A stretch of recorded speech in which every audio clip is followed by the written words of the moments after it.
stop them. So that is independent movement. Now, the next one is mobility versus immobility. There's a lot of techniques out there, a lot of styles of karate out there that when they're working with people, they're teaching them to stop and stand. They get in a stance and they freeze. I know when we first started fighting, it was this way. I see people today, even in MMA, they're standing there, they're inches away from each other, and they're both standing there staring at each other. See what's going to happen. Well, what's going to happen is the first movement the person decides to move is going to win, normally. But if you have that, you're immobile, and you start a motion, it's much more easily to detect it. So you have to have mobility. Now, remember I said earlier, don't stand still when you're standing still.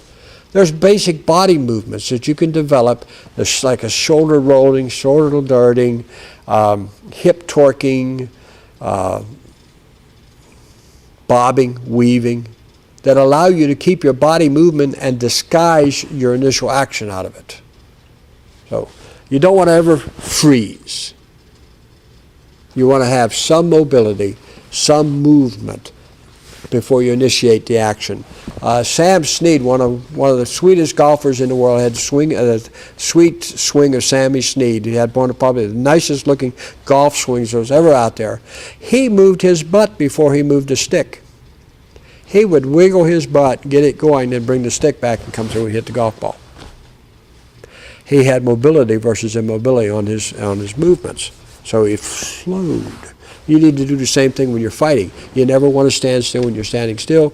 You never want to have immobility. You want to have whatever you're doing slightly moving. It doesn't have to be over moving. We don't have to do all this extra moving. Again, that's economy of motion.